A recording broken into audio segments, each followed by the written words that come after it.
On today's episode, we dig into one of the most underrated meeting rhythms, the one-on-one. Do they just feel like a status update or a waste of time? Well, then you're probably doing it wrong. Welcome to the EntreLeadership Podcast from the Ramsey Network, where we help you learn the proven principles for winning as a business leader. I'm your host, George Kamel, and each week here on the podcast, I sit down with some of the best leadership minds out there to help you grow yourself, your team, and your profits. I want to say a quick thanks to all of you who have left us voicemails with your feedback on these new segments we've been trying. Some of you are big fans. I can't wait to hear more. Keep up the great work. And some of you, not as much. I have to say, I thought I was going to like it, and I actually did not. But either way, we appreciate it. Please keep that feedback coming. All right, in our first segment in today's show, Daniel Ramsey is going to join me as we role play how to have a productive one-on-one meeting. Then in our second segment, Brendan Wovchko will join me to dive into how to make your one-on-one meetings effective and the best ways to build relationships with your team members. All right, let's get to this first segment where we role play with Daniel Ramsey, Executive Vice President of EntreLeadership. Daniel, what's up? Hey, man. Thanks for having me. Good to be back. Absolutely. So we're going to role play this. I am walking into your office. It's a Wednesday at 10:30. I'm a member on your team. I report to you, and it's time for our 30-minute one-on-one. And we're going to give him a taste today, all right? Yeah, let's go for it. Okay. Man. Door opens. Hey, what's up, Daniel? Hey, George. How's your week been, man? Good, dude. We had a fun weekend. A little sleepy still, but, waking up. Second cup of the day. Why is that? What did you get into? We had some house projects, and we had a friend's birthday party, and I'm an old man, and so if I'm not in bed by 9, I turn into a pumpkin, and it was a little bit of a later night, so I'm paying the price. All right. How about you guys? Man. You and Allison and Eli getting anything fun? Yeah, man. This has been a busy week. Work-wise, it's been great. I've been having a lot of fun. There's been a couple stressful things, but getting back into the groove of things. Outside of work, I'll tell you, our son Eli just started a Mother's Day Out program, which is really cool. He's getting older, and it's been really fun. So he had his first day the other day, and he did awesome. They had brought a fire truck to the school, and he's just obsessed with anything and everything trucks right now. All thing trucks. And so yeah, man. I bet Grandpa Dave loves that. He Papa does. Dave. He does. His grandbaby loves a truck. Yeah, and so right now he's just obsessed, and he just walks around the house talking about trucks all day, and it's so that's been the highlight of my week. But yeah, man. It's the simple things. Yeah, for sure. That's fun. Yeah. How are things work-wise for you? What's kind of top of mind? What's going on in your world? Let's see. Well, I'm doing the copywriting on a new course inside of EntreLead, which has been a lot of fun, but man, it is more than I bargained for, because we've been down a writer, and so I'm kind of taking this on all on my own. And there's just a lot of content in there, and so I'm just in the weeds right now. It's been some had to skip a lunch or two just to try to power through it. Okay. Tell me more about that. So you're doing the marketing and the copy, and so we lost Alex, who was doing copywriting for us a couple months ago, and I didn't realize that it's been affecting your day so much. Yeah, I think I kind of accidentally absorbed a lot of that work, and I could have done a better job kind of bringing that, going, hey, this is too much. But I thought, just on first blush from our meetings, that I could handle it. How many hours a week do you think you're spending time doing that? Is it 1 or 2 hours a week, or is this ending up being 5 or 10? Yeah, it's a lot closer to the latter. It's more like a 5 or 10, and it's hard to get all the other projects done and keep up with just the day-to-day meetings and emails on top of all that. So it's been a lot, to be honest. I appreciate you being a team player and taking ownership over the problem and doing what needs to be done to get this course finished and keep moving forward. And at the same time, your time is more valuable doing your role, which is marketing. And so I really do want you focused there. And so I appreciate you stepping up and doing some of that copywriting. And honestly, we probably need you to keep doing some extent of that. But 5 or 10 hours a week, that's way too much. I don't think that's a good use of your time or our team's time. Why don't I look for some solutions for you? Can I lean in there and help? Dude, that'd be amazing. Okay, so right now I'm thinking, hey, maybe there's another team that I could talk to and see what their copywriting availability is. If they have another team member I can pull over and maybe share the burden with you. That'd be awesome. Let me dive in a little bit more and get an understanding before I commit to a solution. But I'm thinking that, and I've got a couple of things in my back pocket that if we need to do, we can. And so let me circle up with a few people. And do you mind if I get back to you tomorrow on that? Yeah, that's fine. Okay. I appreciate that, cool. man. Can you hold down the fort until then? I think so. I'll last another 24 hours. Cool. Awesome. Yeah. Well, thanks, man. I appreciate you doing that. Absolutely. Hey, I've got one more thing on my list that I wanted to cover with you. Yeah. So this is a observation that I've had that I just want to give you some feedback on. Are you open to that? Yeah. Okay, cool. Hey, so I've noticed as I walk by your desk, there seems to be a pattern where you tend to be on your phone a decent amount. And I don't know what you're doing. I can't see your phone. But I'll tell you, as a leader, I assume when I see you or other people on their phone that it's not work related. And I get it. Sometimes, like, my wife texts me or something goes on. But you can see do you understand my perspective of how that feels off to me? Like, it seems like there may be, is there something going on that I need to be aware of? Tell me more about what's going on there. I mean, honestly, man, I haven't really noticed that too much, but if anything, I have been a little bit stressed, like I mentioned, and so that can lead to some distraction. And there has been some, just stuff going on at home with family, a little bit of drama, nothing serious, but stuff that's kind of just taken my focus away a little bit. Yeah. And sometimes I just need a moment to just, not be focused on work. So that's probably where it's coming from. Man, I'm so sorry to hear that. I didn't realize there was something stressing going on there. Is there anything you need? Like, is there anything I can do for you there? I appreciate that, man. I don't think so right now. I think it's one of these things it'll blow over by the end of the week. But it was just one of those weeks where I just needed a moment, Yeah. and so that's my bad.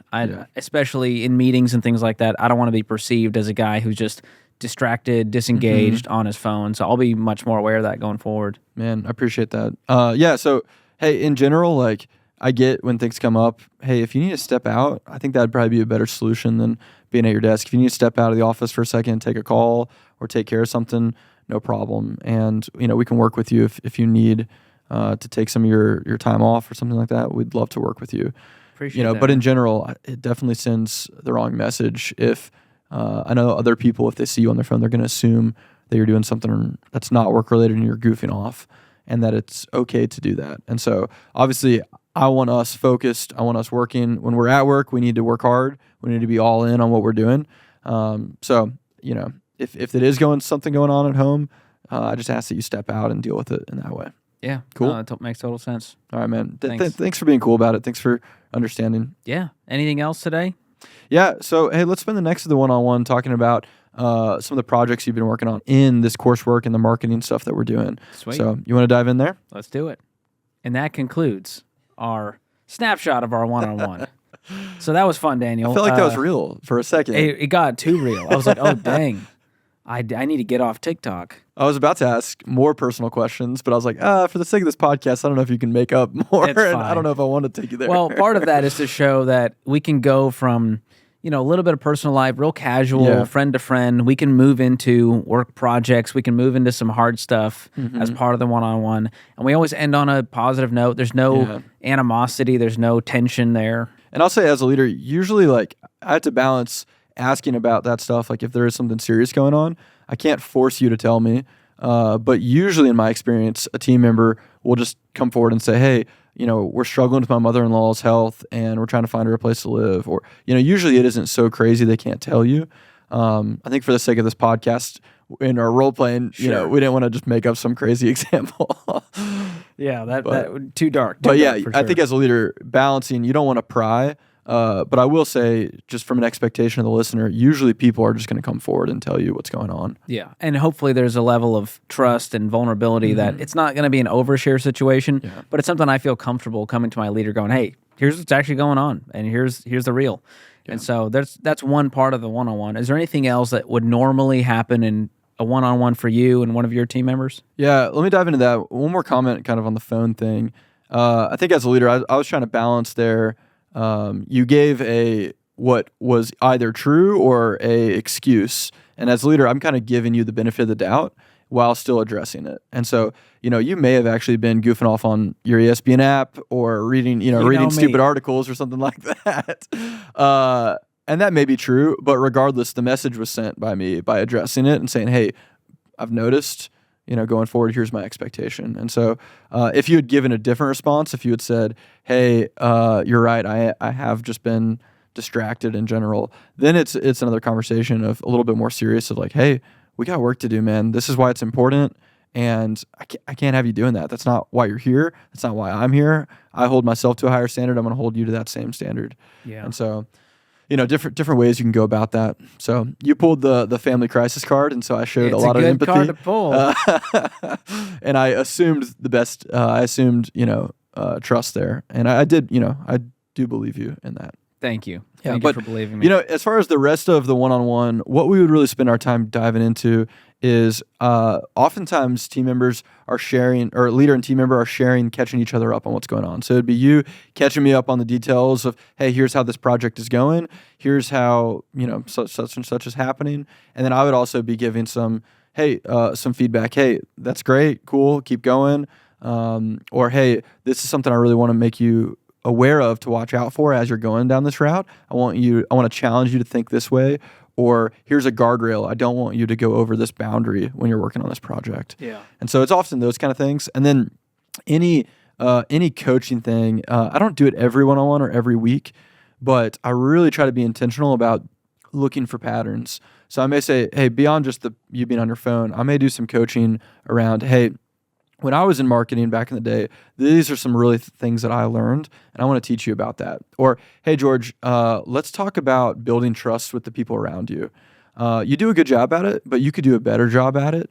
And here's some tactical things of how you can really build trust with your team members that you're working with. Because, man, this project, to me, it looks like it's a little bit, the team's not unified. So here's how I want to challenge you, George, to make that a more unified project with the people you're working on. So those are just some examples of ways I may coach you as you're going throughout your week. Yeah. And naturally, I might come to you with a few more blockers, a few more problems that I'm trying to figure out, that I'm just like, hey, this is really holding me back, or I had an issue over here, and I love your help, maybe thinking outside the box with solutions I'm not thinking about. So there's a back and forth, and a great leader will always make the team member feel heard and seen and help them move forward. Yep. Instead of just, a straight up venting session, I go, okay, well, time for the next meeting. You got to go, And, sometimes as a leader, it is a space for your team to vent. You want them to come with problems and with frustrations. It's a safe space for that. And sometimes it's hey, George, come on, get your head back in order. But oftentimes it's me listening, me asking questions, and helping them to get to the mindset they need to have their mindset on. Yeah. Well, we've never had an official one-on-one, but I now know what it would be like, and I thank you for that. Thanks for being on. Sure. Thanks, man. All right. It's time for your feedback. What did you think about that role play segment? Did you like it or not? Call us and leave us a voicemail at 844-944-1070. If you'd rather email us, we've got a link to that email address in the show notes. Well, folks, we are ramping up for EntreLeadership Summit 2023, and if you haven't heard, we've got big news. Malcolm Gladwell has officially joined the lineup. He's a 5-time New York Times bestselling author and one of foreign policy's top global thinkers. So if you want to hear from Malcolm and the rest of our incredible lineup, speakers like Dr. Jordan Peterson, Dave Ramsey, and so many more, then you got to get your tickets now. It's all happening in Nashville, Tennessee, May 30th through June 2nd. Go to EntreLeadership.com/summit to secure your spot. All right, coming up next, we get into how to have an effective one-on-one meeting that you actually enjoy. It's coming up. Joining me now is Brendan Wovchko, our Chief Technology Officer and Operating Board Member here at Ramsey Solutions. And we're going to talk about how to have an effective one-on-one meeting. Brendan, thanks for being here. Great to be here. Always good. So let's get into it. What is the importance of having a consistent one-on-one meeting with one of your team members? Right. Yeah. I mean, one-on-ones are probably one of the most important things that you do as a leader. If for no other reason, and of course, we're going to talk a little while about why it's important, right? But if for no other reason is it important, it's how you keep people, right? So we put so much energy into finding the right people, interviewing the right people, hiring the right people. Once we get in, make sure they're on the right seat on the bus. We put so much energy into that, but I think where most leaders really fall off is once we get people in the right place, we stop paying attention to them. And if you really want people to stick around, you got to pay attention to them. There's a place I worked years ago, came in as the new leader, and one of the things that I heard was, I've worked here for 2 years. I've never had a one-on-one with my leader. I couldn't believe it. I mean, and I actually think that's a little bit more common than we think. Yeah. And it's one thing to just do it to check a box and say, hey, we had a one-on-one. Right. It's another thing to do it effectively to where both parties are looking forward to it. It adds value to both of their lives and their workplace. So how should these go? How often should they happen? Who's driving them? Who's it for? Give us the rundown of that. Yeah. So this is a little bit of a tricky one because, who's the meeting for and who's driving it, right? That Is it a trick question? No, it's not a trick question, but because I think the answer is the unpopular answer, which is it depends, right? And I think what makes it depend, it has a lot to do with like the maturity of the person that you're having the one-on-one with, right? If you're having a one-on-one with somebody who's like really early in their career, you're probably going to have to drive most of the conversation, right? You're going to have to walk in a little bit more prepared. You're going to have to be like anticipating some of the needs that they have, and you're going to have to kind of walk them through, the critical thinking of, what's going on in your world right now. I'm pretty lucky. The vast majority of my, direct reports are really, really senior folks. So it's kind of the opposite of that, which they're really driving the agenda. I'm here to serve them in the time that we've got together. So they come in and they've got a clear understanding of the things that they need to talk to me about. And usually the things that they're talking to me about are decisions that we need to make together versus decisions that they can make on their own. Mm-hmm. So it has a lot to do, I think, with the maturity of the actual person. And then as far as how often, I know we do a lot of these weekly. Is that a in stone thing? Do you ever meet more than that? Do you ever meet less than that? Unfortunately, it's another one of those it depends things, right? I think, and it also has a lot to do with maturity. It also has a lot to do with the amount of collaboration that you've got to do with the person. Like, so for example, one of my direct reports is my assistant. I meet with her really often, multiple times a week, because she and I have to be in lockstep about things on a day-by-day basis. So that's a very different situation than somebody that's in the first year of their career or the first couple years of their career. In that situation, I'd really recommend you got to meet with them every week. You got to be there all the time. What I would say is I wouldn't really ever meet with anybody for less than a couple of hours a month. So, when I do my one-on-one with my leader here, it's somewhere usually in the neighborhood of, we'll have one meeting a month for 2 hours. But I'm a pretty self-navigating guy, right? So I think it has a lot to do with the maturity of the person that you're working with. So let's get into what happens during the one-on-one meeting. What kind of things should you be talking about to make it effective? Because let's say you have a half hour and you want to make sure we cover all the bases and be effective without being a robot and just check boxes. Right. So, I think one of the things that's helpful is to say what it is and what it isn't when you have a one-on-one meeting. So I think what it is that you're trying to coach the stressors that somebody is experiencing. And what I mean by that is like, what are the relationships that they've got in their world, that are either going well or a challenge. What are the key decisions that they need to be making? Not the decisions they can make on their own, but what are the decisions that they need help with? The critical thinking that they need to walk through. And I think the last piece of that, the stressors is what are the key areas that they need to be growing? Particularly the areas where they're not aware that they need to grow. So I think you've got to be actively coaching, actively covering in the one-on-ones, like the stressors that a person goes through. What a one-on-one isn't, in my opinion, is a status meeting.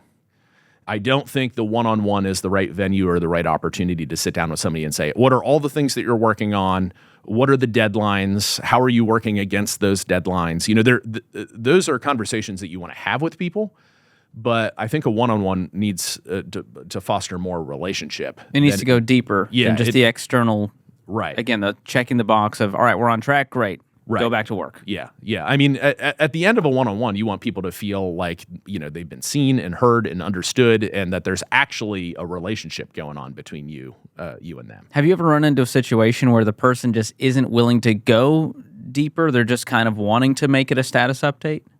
Hopefully you find those kinds of behaviors in interviews, and so those kind of people that are kind of oriented that way never make it in the door. But yeah, it happens. It absolutely happens. Because some people just aren't as relational. There's going to be a spectrum of someone who's just like, I'm not really here to let you know how my weekend went. I just want to tell you things are going great, or things I need help with this, and I want to get out of there. Yeah, that's totally true. You'll see people that aren't relational. There's also a second thing I see, which is when somebody new comes into the organization and they just have a whole lot of whiplash from wherever they came from. At my old job, we hear that so much. Right. And there's some trauma and baggage, and they're not used to how things go here. Right. Yeah. Especially here at Ramsey, we talk a lot about our culture. We talk about it a lot in the interview process, but we also just talk about it in general. People listening to this podcast hear about it all the time. And when people actually show up here on their first day or their first week, one of the things that we hear from them the most is, wow, I'm shocked that it actually is what I heard it was.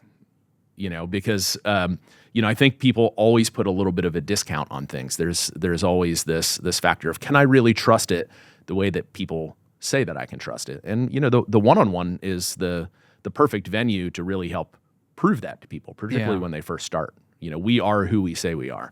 Well, we have EntreLeadership Elite, and so many of our members were asking, hey, how do I do a one-on-one? What do I do in these one-on-ones? And so we created a quick sheet inside of Entre Elite of what to do in a one-on-one. So I want to just rifle through a few of these and get your take on which do you think you lean into the most. So establishing weekly rhythm, obviously we talked about that. Most people are going to meet weekly with caveats. Maybe an assistant, you might meet more frequently.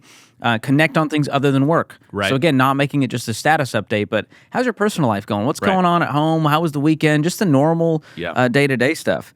Ask about things they wrote in their weekly report. So this is another tool that we have inside of EntreLeadership Elite that really helps gauge that, so you don't have to wait until the one-on-one to figure out how a person's doing.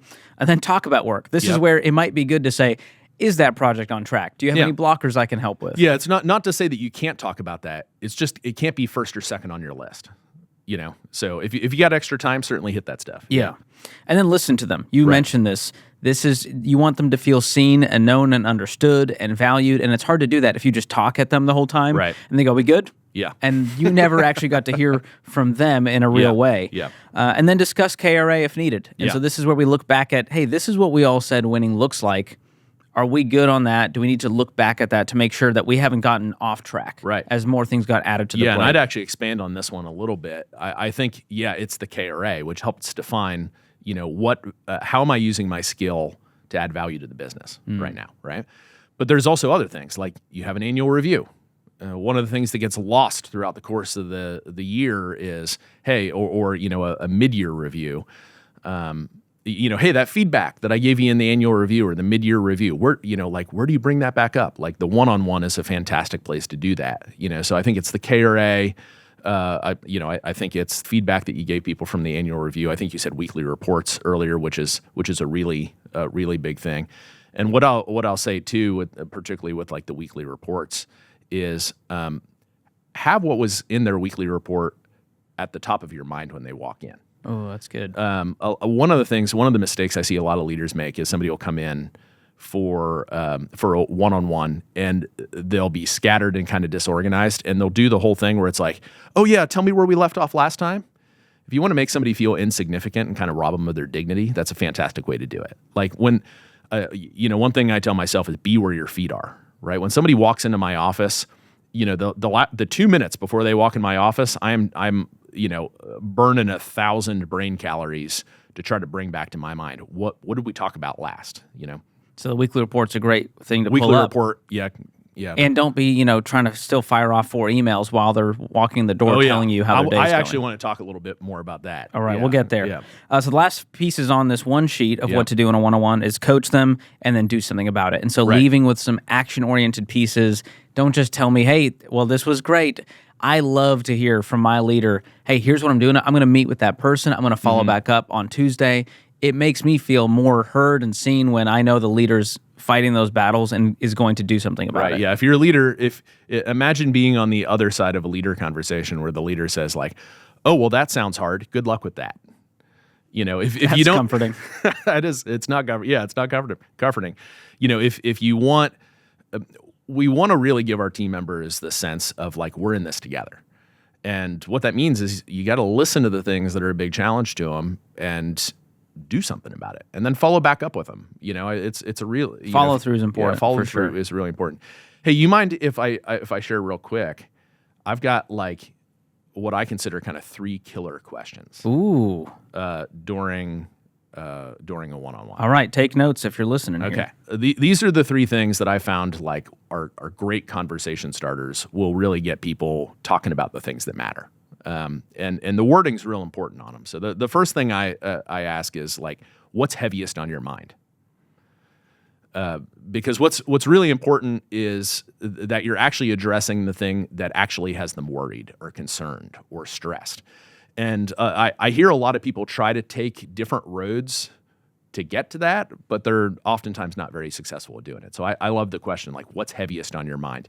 You'll be really surprised what people share with you, because sometimes it'll be work, sometimes it'll be home, sometimes it'll be something else. Yeah, I like the intentional vagueness of that question. Right. And if you have got a good relationship, and when I feel comfortable sharing with Brendan about what's really going on, man, you can get into a depth there that creates that trust that helps your work relationship. Right. So next one I got is there a decision that you need my help making? Right. Kind of prodding that out of them a little bit. And if we get to a point, and it's not like I'm trying to create an environment of entrapment or anything like that, but if we ever get to a point where somebody makes a decision on their own that I'm uncomfortable with, I can kind of pull them back to that moment and say, hey, we talk about this a lot. What decision can I help you make? And I feel like you stepped into a level of delegation I wasn't prepared to give you. It's a great time to coach. Yeah. And then the last one is, how do you need supported right now? It's like the first one. It's one of those super open-ended questions. Not how do I need to support you right now? It's just, how do you need supported, right? So what do you need to do your job really, really well? And I found those three questions to be killer questions during one-on-ones. It opens up a lot of things that you would not expect. I love that. Thanks for sharing. Yeah. So let's play a little game here, a little Mad Lib for you. All right. Finish this sentence. Okay. A leader knows they've had a great one-on-one meeting when the person feels supported, when they actually feel like you've taken some takeaways from the conversation and they actually feel supported in their journey of what they're supposed to accomplish in their job. And generally, would you feel that after a one-on-one? Is that a perception that this went well? How do you know that happened? I think to me, it's a lot in tone and body language. I pay a lot of attention when somebody walks in the room, how they're feeling, how they're acting, what their tone is, what the kind of overall, positive or negativity is, and the kind of language that they're using. And you just watch how that changes. So it's a snapshot at the beginning and a snapshot at the end. It's not a perfect science. It's like a date where you're like, I feel like, yeah, that was a good date. Yeah. We had a good time. Right. I'm going to hold the jokes on that one. Yeah. Thank you. But what I will say is, you will bump into people. Like I've got a good friend of mine. He owns a commercial electrician company, and I went and visited his team one time. And the thing that I took away from like hanging out with all of these seasoned, what would you call them? Like these guys that are in charge of construction sites, the foreman, right? Is, man, are they hard to read? Really, really hard to read. If I were doing a one-on-one with somebody like that, I would move beyond like my own perception, and I'd just ask them to score it. If you have somebody that's hard to read, you can just score 1 to 5. How supported do you feel in this one-on-one? Just ask them; they'll tell you. So you're the guy who talks about how to have uncomfortable conversations. So I've got to ask you, how does a leader bring up a problem in a one-on-one? Well, the first thing I'll start with there is how not to do it. And how, if you have a 30-minute one-on-one with somebody, the right time to bring up the uncomfortable thing you need to bring up with them is not at minute 28. I see just throw a grenade in there at the end. Right at the last minute, because what people are, they're trying to, the leader is afraid of doing it, and I get it. It's a scary thing to do.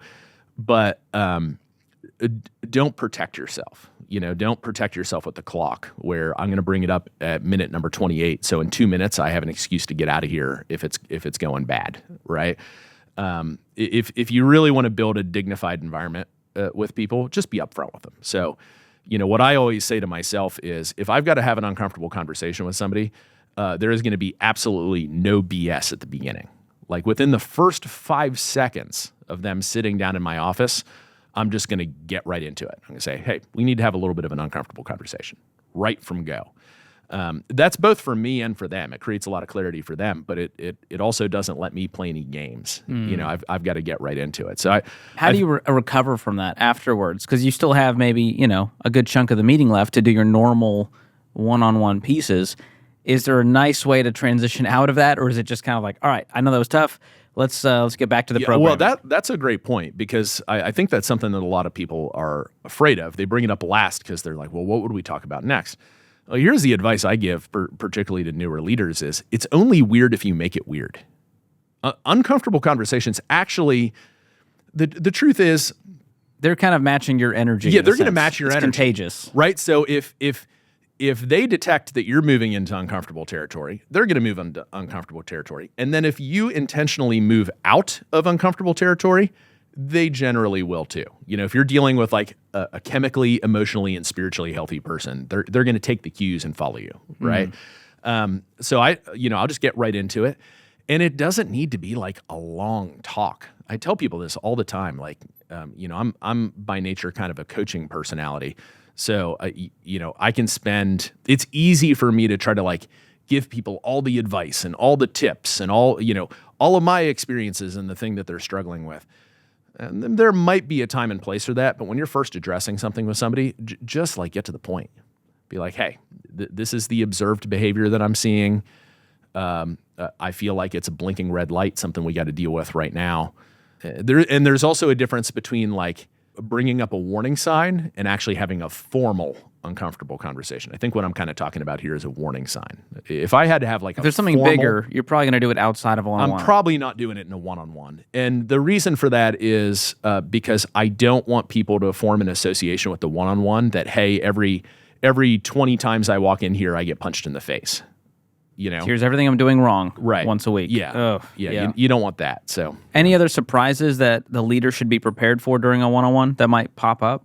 yeah. So, one thing that I'm always really fascinated by is, I've been doing one-on-ones with people for 20 years. And there are still things that like people bring up that like take me off guard. And the truth is, really not much should come up in a one-on-one that takes you off guard. So the reason why I like to share this info is because if you kind of keep it high in your mind, it helps you understand your level of preparedness that you need to be at during a one-on-one. So I think there's like 3 things that people will bring up that are like will cause leaders to freeze. Like, I don't know how to deal with this. Yeah. People say like, hey, I don't feel like I'm getting enough feedback. Like, what are my weak spots? They want you to be direct with them. They're asking because they want direct feedback. And the number of times that I hear leaders like they're unprepared for that, so they waffle and be like, things are going really great right now. I mean, we could always be a little better.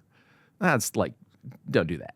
That's weak. Like have a thing in your mind that you're actively talking about. If somebody's asking you that, you are not coaching them along their growth journey.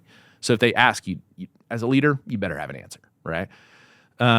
I think the second thing that people will ask is like, what specific areas do I need to grow in? Those 2 things are kind of similar to each other.